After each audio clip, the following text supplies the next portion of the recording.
बिस्मिल्लाहिर्रहमानिर्रहीम। नाज़रीन अस्सलाम वालेकुम। नाज़रीन, आज के रोज़ थप्पड़ों की गूंज ज़्यादा है, खबरों से ज़्यादा थप्पड़ों की गूंज है। एक तो ये कहा जा रहा है कि DGISPR ने, मेजर जनरल आसिफ गफूर ने, बल्कि आप इसे पाक फौज कह सकते हैं, ने ऐसा एक स्टेटमेंट दिया है जो अमेरिका और ईरान के दरमियान कशीदगी है, दरअसल वो अमेरिका के मुंह के ऊपर थप्पड़ मारा गया है। नाजरीन, क्या आप तसव्वुर कर सकते हैं कि अंकल सैम के मुंह के ऊपर पाकिस्तान जो है वो थप्पड़ मार सकता है? अभी मुझे लगता है कि वो मरहला नहीं आया, लेकिन DGISPR ने आज क्या पैगाम दिया, आज क्या स्टेटमेंट जारी किया, आप पहले वो स्टेटमेंट सुने, फिर आगे बात करते हैं। खित्ते के मुख्तलिफ ममालिक में कशीदगी जो है वो कम होना चाहिए। आर्मी चीफ ने ये बात उनसे की। इस सिलसिले में तमाम मुतलका ममालिक को तमीरी तर्ज अमल और डायलॉग से आगे बढ़ना चाहिए। पाकिस्तान इस सिलसिले में तमाम पुरअमन कोशिशों की तायद करेगा और ख्वाहिश करता है कि खित्ता किसी और जंग की तरफ ना जाए। तो ये बातचीत आर्मी चीफ की माइक पोम्पियो से हुई। जी सच्ची, ऐसी बहुत सी अफवाहें गर्दिश में हैं, बिलखुसूस सोशल मीडिया पर। और जब मैं सोशल मीडिया देखता हूँ तो बदकिस्मती से इसमें कुछ जाने माने लोग भी बातचीत कर रहे हैं। ये कोई पहली काल नहीं थी। अफगान मसालती अमल और खित्ते की सिक्योरिटी को लेकर आर्मी चीफ का एक अहम किरदार है। इसी तनाज़ुर में ये बातचीत हुई और इस पे फॉरेन ऑफिस भी जो है वो अपनी स्टेटमेंट दे चुका है। जब ये वाक़या हुआ तो उसके बाद पाकिस्तान का क्या रिस्पॉन्स रहा था। तो इस सिलसिले में मेरी अवाम से और मीडिया से दरख्वास्त होगी कि सिर्फ ऑथेंटिक सोर्स की बातचीत पर तवज्जो दें। इस प्रोपेगेंडा मुहिम में जो मुल्क दुश्मन नासिर की अफवाहें हैं उस पर तवज्जो ना दें और इस अफवाहों को फैलाने में भारत जो है वो लीड किरदार अदा कर रहा है। मैं भी उनका एक आर्टिकल भी पढ़ रहा था कि जी पाकिस्तान ने ईरान को डिच कर दिया है और जो ट्रेनिंग रिस्टोर हुई है वो इसका कोई ताल्लुक है इसके साथ। तो जो अमेरिका के साथ हमारे बायलैटरल ताल्लुकात हैं उसमें ट्रेनिंग कोऑपरेशन सस्पेंड हुआ था। पिछले 4-5 महीने से इस पे अमेरिका अपनी बातचीत कर रहा था रिस्टोर करने के लिए, क्योंकि मिलिट्री टू मिलिट्री कोऑपरेशन में जो ट्रेनिंग एंगेजमेंट है वो चलती रहती है। तो एक चीज जो कि काफी महीने पहले से चल रही थी और हुई थी, उसको इस वाक़े के साथ लिंक करना उसी प्रोपेगेंडे मुहिम का हिस्सा है। मैं फिर कहूँगा कि हमने बहुत कुर्बानियों के बाद पाकिस्तान में इस अमन को हासिल किया है। हम खित्ते में अमन के लिए भरपूर अदा करेंगे, किरदार अदा करेंगे और इस अमन के खराब होने वाले किसी अमल का हिस्सा नहीं बनेंगे। अच्छा जनरल साहब, आपने भारत का तस्करा किया तो भारत के जो नए आर्मी चीफ हैं जनरल मनोज नरवाने, उन्होंने आते ही धमकी आमेज बयानात भी दिए हैं पाकिस्तान से मुताल्लिक। इस पर आप क्या कहेंगे? जी, उनके बयानात सुने हैं हमने। मैं कहूँगा कि वो आर्मी चीफ के ओहदे पर नहीं आए हैं और अपनी जगह बनाने की कोशिशों में मसरूफ है, लेकिन वो भारतीय फौज में नहीं आए। उन्हें खित्ते के हालात और पाकिस्तान की अफवाज की काबिलियत का बखूबी इल्म है। वो 27 फरवरी को भी इंडियन फौज का हिस्सा थे, नहीं आए। तो हम उम्मीद करते हैं कि वो अक्ल व फहम का दामन जो है वो मजीद हाथ से नहीं छोड़ेंगे। अफवाज पाकिस्तान मुल्क का दफा करना जानती हैं और भारत को भी इससे बखूबी आगाही है। हम खित्ते में अमन चाहते हैं मगर मुल्क की सलामती पर किसी किस्म का कोई समझौता नहीं करेंगे। भारतीय आर्मी चीफ को चाहिए कि वो इन धमकियों के बजाय मकबूजा कश्मीर में जारी मासले को खत्म करने, वहां पर जुल्म सितम बंद करने और तमाम भारत में जारी हिंदुत्व के जरिए असर जो जुल्म सितम चल रहा है, प्रोटेस्ट चल रहे हैं, उनको बंद करवाने में अपना किरदार अदा करेंगे। वरना जिस रास्ते पर भारत चल रहा है वो उन्हें अपने ही हाथों तबाही की तरफ लेकर जाएगा। मैं आखिर में एक बात आपसे मजीद करना चाहता हूँ खित्ते में कशीदगी के लिहाज से कि पाकिस्तान एक रेलेवेंट मुल्क है। खित्ते में हमारी एक हैसियत है। अगर आप प्राइम मिनिस्टर को देखें तो प्राइम मिनिस्टर के साथ लेटली दुनिया भर के लीडर्स ने और उनकी जो मिलिट्री लीडरशिप है उन्होंने एंगेजमेंट की, प्राइम मिनिस्टर से बातचीत की, प्राइम मिनिस्टर के जो क्रेडिबिलिटी है और रेलेवेंस है उसको पॉजिटिवली यूज करने की बातचीत की। इसी तरीके से पाकिस्तान के आर्मी चीफ हैं जनरल कमर बाजवा जो है, उनकी एक पर्सनल रेपो है इंटरनेशनल लीडरशिप के साथ और इंटरनेशनल मिलिट्री लीडरशिप के साथ, उनकी भी बातचीत उनके साथ चली।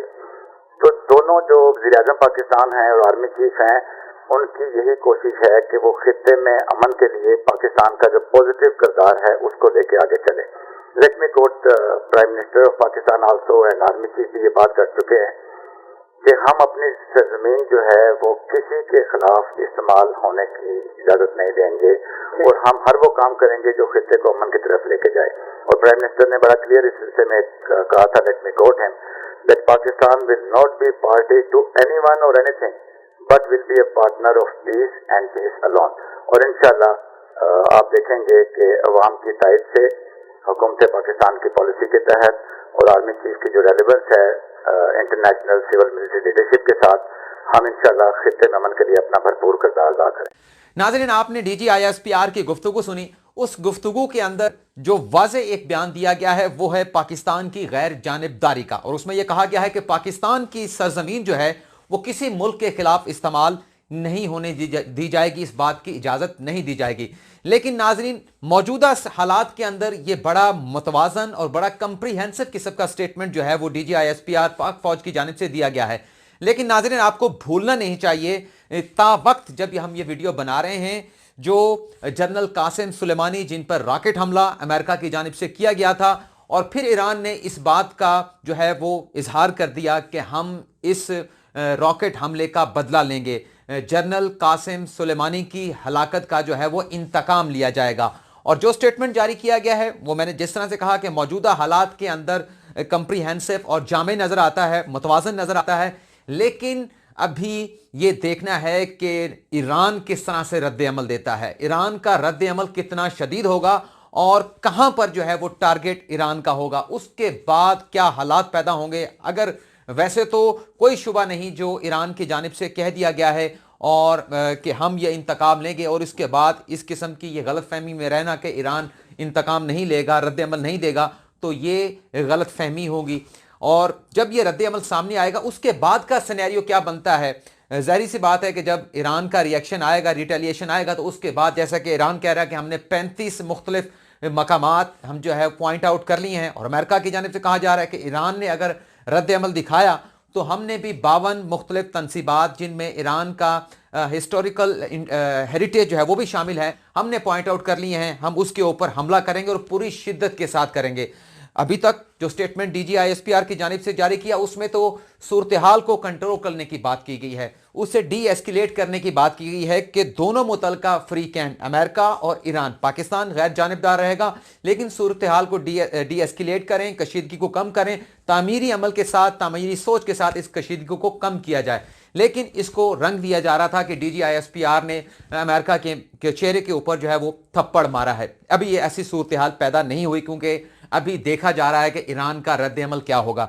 बाकी थप्पड़ों की गूंज है, इस पर भी कहा गया था कि डीजी ISPR ने थप्पड़ मारा, लेकिन आज फवाद चौधरी ने, पहले समी इब्राहिम को गुज़िश्ता साल थप्पड़ मारने का वाक़या पेश आया था, और आज लाहौर में मोहसिन लगारी सियासी रहनुमा हैं, उनकी शादी के ऊपर वफाकी वजीर फवाद चौधरी ने, जो एंकर हैं मुबश्शिर लुकमान, उन्हें थप्पड़ मारा है। इसकी वजह क्या है, लेकिन नाज़रीन आपको इस वीडियो के एंड में हम आपको एक वीडियो दिखाएंगे जिसमें आप ये देख रहे होंगे कि जनूबी पंजाब के जो काश्तकार हैं वो किस तरह से झोलियां उठाकर, हाथ उठाकर अल्लाह ताला से दुआएं कर रहे हैं और जहांगीर तरीन के लिए बददुआएं मांग रहे हैं। इसकी क्या वजह है वो भी आपको बताएंगे, और जो मुस्लिम लीग नवाज ने नया ढंढोरा पीटा है और जो नया दरसो तदरीस का सिलसिला रेहाम खान ने शुरू किया है वो भी बात करेंगे। तो दूसरी हम बात कर लेते हैं कि फवाद चौधरी आज मोहसिन लगारी की शादी में शिरकत के लिए लाहौर गए थे, वहां पर और भी सियासी रहनुमा और बड़ी नामवर शख्सियात मौजूद थी। ये वाकया किस तरह से पेश आया और इसका पस मंज़र क्या है?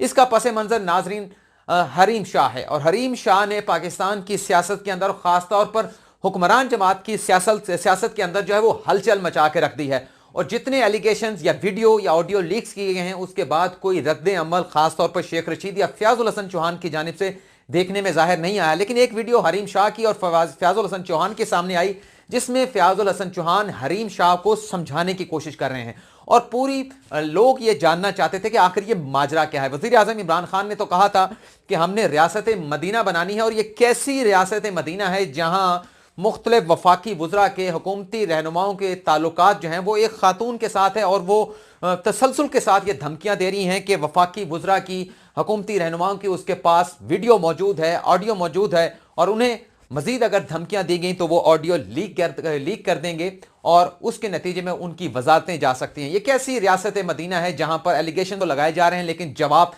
सामने नहीं आ रहा। मुबश्शिर लुकमान ने एक बड़ा डिटेल इंटरव्यू किया और डिटेल तफसीलात बताई कि हरीम शाह किस तरह तक जो है वो हुक्मरान जमात तक पहुंची, और हुक्मरान जमात के बाद ऐवान के ऐवानों तक किस तरह से पहुंची। और शायद यही वो बात थी जिसमें यह भी कहा गया था कि वफाकी वज़रा जो हैं उनकी ऑडियो वीडियो मौजूद हैं जो किसी वक्त भी हरीम शाह जो है वो लीक कर सकती हैं। इसी बात प्रोग्राम का जो कंटेंट था इससे शायद जो है वो नाला थे फवाद चौधरी। और आज जब शादी में शिरकत के लिए मुबश्शिर लुकमान वहां जहांगीर तरीन के साथ ठहरे गपशप कर रहे थे, फवाद चौधरी ने आकर उन पर हमला किया और उन्हें उन पर थप्पड़ों की बारिश कर दी। और जब कुछ सुनने में आया जरा से कि रिटेलिएट करने के लिए जब मुबश्शिर लुकमान सीधे हुए तो जो फवाद चौधरी के गार्ड थे उन्होंने उन्हें पकड़ लिया और बीच बचाव करा दिया गया। लेकिन नाज़रीन ये बड़ा अफसोसनाक वाक़या है, गुज़श्ता साल भी हुआ था। अगर आपकी कोई ज़ाती रंजिश है, जैसे कि फवाद चौधरी ने कहा था कि ज़ाती रंजिश थी मेरी समी इब्राहिम के साथ तो इसलिए थप्पड़ मारा गया, वो भी शादी का वाक़या था फैसलाबाद में। लेकिन अगर इसी तरह से सिलसिला चल निकला कि आप कंटेंट के ऊपर लोगों को जो है सहाफ़ियों को मारना पीटना शुरू करेंगे तो ये सिलसिला कहाँ जाकर रुकेगा। इन्हीं सहाफ़ियों की वजह से जिस तरह से तावन किया गया मीडिया की वजह से, मीडिया का तहरीक इंसाफ के साथ आज पीटीआई जो है वो हुकूमत में है और इस बात का बरमला एतराफ़ हमारे वज़ीर आज़म इमरान खान भी करते हैं। लेकिन जो सिलसिला शुरू हुआ है इस पर वज़ीर आज़म इमरान खान को खुद देखना और सोचना होगा कि ये सब हो क्या रहा है और क्यों हो रहा है और हम किस तरफ जा रहे हैं, क्यों मीडिया के सेक्शन को जो है हम दबाना चाहते हैं और उस पर वायलेंस कर रहे हैं। अगर किसी ने कोई गलत बात की है, कोई इलीगल बात की है तो आप उसे कोर्ट में ले जा सकते हैं। और फवाद चौधरी साहब तो खुद, हम उनके भाई मेरे बड़े अच्छे दोस्त हैं, खुद लॉयर हैं, तो उनके पास क्या क्या लीगल फोरम्स हैं वो बेहतर तरीके से समझ सकते हैं। लेकिन ये इंतहाई अफसोसनाक वाक़या है, काबिल मज़म्मत वाक़या है। लेकिन जो हमने बात की थी कि जहांगीर तरीन को जो सदरुन पंजाब का काश्तकार झोलियाँ उठाकर जो बददुआएं दे रहा है उसकी वजह यह है कि जनूबी पंजाब के अंदर जो शुगर मिले हैं वो बल्कि पूरे पाकिस्तान के अंदर काश्तकारों का सरकारी रेट के ऊपर गन्ना नहीं खरीदा जा रहा और उसकी वजह से जो एजेंट हैं, और एजेंट वो होते हैं, मिडिलमैन वो होते हैं जिन्हें शुगर मिल मालकान का आशीर्वाद हासिल होता है और वो औने पौने दाम काश्तकारों से गन्ना खरीद लेते हैं और उसका फ़ायदा मिल मालकान और एजेंट्स को होता है। और अगर सरकारी रेट के ऊपर गन्ना खरीद भी लिया जाए तो खरीदने के लिए इतनी कठिन जो है वो मरहला काटना पड़ता है काश्तकार को कि किसी शुगर मिल के बाहर अपनी गन्नों से लदी ट्राली हफ्तों महीनों बाहर खड़ी रहती है और उसके बाद अगर उसका गन्ना सरकारी रेट पर खरीद लिया जाता है तो उसकी पेमेंट्स होने में महीनों लग जाते हैं। और यही सूरत हाल आपने वीडियो में देखेंगे जो कि एंड में हम आपको दिखाएंगे कि किस तरह से झोलियां उठाकर ये बददुआएं दे रहा है जहांगीर तरीन को कि तुम्हारी 50,000 एकड़ जमीन है, तुम्हारे हेलीकॉप्टर हैं, जहाज हैं, तुम्हारी 6 शुगर मिल हैं, तो कितना तुम गरीबों को लूटोगे, कोई खुदा का खौफ करो। और काबा शरीफ का नाम लेकर जो है वो लेकर अल्लाह ताला को कहा जा रहा है कि तुम्हारे घर में क्या देर क्यों है, अंधेर क्यों है, क्यों नहीं जहांगीर तरीन को बर्बाद करते। तो इस तरफ ही वज़ीर आज़म इमरान खान को देखना चाहिए कि शुगर माफिया क्या कर रहा है किसानों के साथ।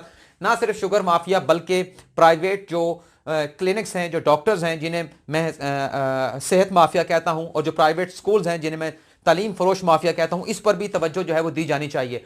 और जो नून लीग के हवाले से खबरें आ रही हैं कि उन्होंने कोई एक वो बना दिया है, इख्तलाफात पैदा हो गए हैं, ये ड्रामा रचाया जा रहा है, कोई इख्तलाफात नहीं है। नवाज शरीफ मरीम नवाज एक हैं, नवाज शरीफ शहबाज शरीफ एक हैं, इनके दरमियान कोई इख्तलाफ नहीं। और ये जो कहा जा रहा है कि मरीम नवाज नई सियासी जमात बनाई जा रही है, मुमकिन नहीं है, इतना कद काठ अभी मरीम नवाज का नहीं हुआ। और उससे हटकर और अगर इन्हें कोई इस बात का इख्तलाफ होता तो बहुत पहले हो जाना चाहिए था, जब कंसेशन हासिल की जा रही थी, जब यह नैब का लॉ आया था, जब परवेज मुशर्रफ के खिलाफ खसूसी अदालत का फैसला आया था। लेकिन वहां पर यह सब खामोश रहे क्योंकि हासिल किया जा रहा था, फायदे मिल रहे थे, तो क्यों एक दूसरे के दरमियान इख्तलाफात पैदा होंगे।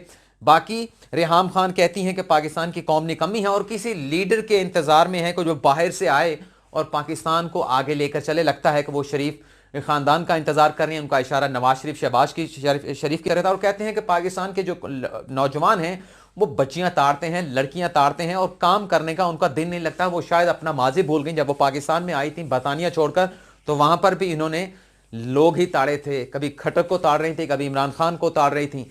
उन्हें मेरे ख्याल से ये चीज़ें छोड़कर कोई और अपना पेशा ढूंढना चाहिए। बहरहाल थप्पड़ों की गूंज है और इमरान खान को इस तरफ ज़रूर तवज्जो देनी चाहिए, माफियाज की तरफ भी और ये थप्पड़ों वाले लोगों की तरफ भी, कि हम ये किस तरफ जा रहे हैं, हम क्यों लोगों को अपना दुश्मन बना रहे हैं। ये सहाफ़ी जो है हर हुकूमत पर तनकीद करते हैं, लेकिन तनकीद करने का मकसद ये नहीं होता, उससे आपको अपना रास्ता निकालना होता है, अपना सोल्यूशन निकालना होता है। ये नहीं कि आप उस पर जो है वो थप्पड़ों के साथ जो है वो तुल पड़ें और उस पर तशद्दुद का निशाना बने।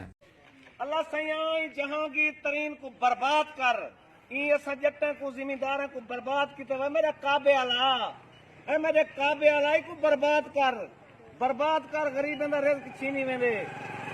जहांगीर तरीन तक भुखा ही वे, कोई तेरे हेलीकॉप्टर अपने हैं, कोई 50,000 एकड़ जमीन तेरी है, अच्छी शुगर मिलेंगे जन भुखा हमें ऐसा गरीबे का रिस्क बंद कर देते ही वे मेरा काबे आला मालिक का तेरे घर अंधारा थी गए भाई अल्लाह सही को बर्बाद कर सारा रिस्क बर्बाद किते रोडन तो रोल गए हैं धाड़ वो जहांगीर तरीना कहीं ना कहीं को तो देख भाई केरे करूँ ना मुरादा तेरी पूरी नहीं पौंदी पई अफसोस है तेरी जिंदगी दे उत्ते और मालिक का तेरे घर अंधारा थी गए भाई अंधारा थी गए तेरे घर बर्बाद करे से ऐसा गरीब